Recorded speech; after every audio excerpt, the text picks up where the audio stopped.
S Thompson's landmark 1970 article for Scanlan's Monthly, titled "The Kentucky Derby is Decadent and Depraved," created what is now known as Gonzo Journalism. 50 years later, those observations have only evolved through the prism of critical race theory and the Marxist freaks threatening to burn Churchill Downs to cinders, as hundreds of armored black around coalition activists marched in Louisville, Kentucky on Kentucky Derby Day. Hundreds of people who have gathered here for a rally, a sort of pre-rally, as they prepare to walk the several blocks over and protest directly in front of Churchill Downs. Now, these are people who many of them are from Louisville, but others are from all over the country. And I've spent time talking to them, listening to them, hearing from them this week. And they say that, quite frankly, they believe that it's insensitive to hold the Derby during a time where there are so many days of continued protests here in Louisville. This is my hood.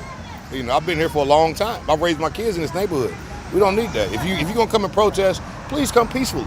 You know, just come and say what you gotta say and then go home. And one of our concerns was we will not allow the NFAC to be sandwiched between protesters and the police. That is dangerous. And a bunch of innocent people could get killed. 5 weeks ago, the NFAC was in town and made a promise they would come back and burn this city down if there was not justice for Breonna Taylor. And all y'all thought we was gonna show up with torches and burn the joint down. That was figurative.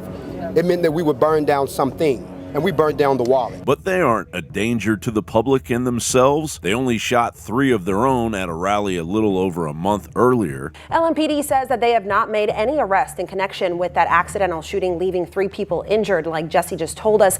That happened earlier today at the NFAC staging area in Baxter Park. Investigators say the individual involved was a participant in the march. They had been met by counter-protesters there to back the blue.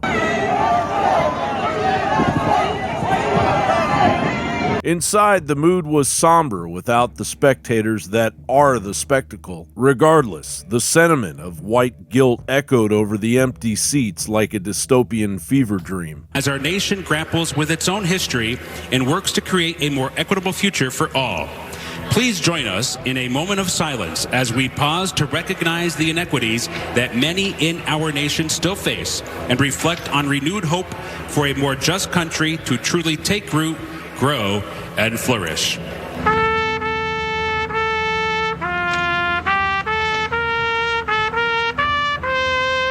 The race ended on the hallowed grounds of the belated 146th running of the Kentucky Derby. The demands were heard just as much as they were ignored and echoed by their comrades across the country.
Hunter S. Thompson and artist Ralph Steadman had realized that they had become the very characters they had lampooned. How ironic that 50 years later, the mob outside Churchill Downs has become the very same intolerant, self-serving fascists they claim to be protesting against. John Bowne reporting.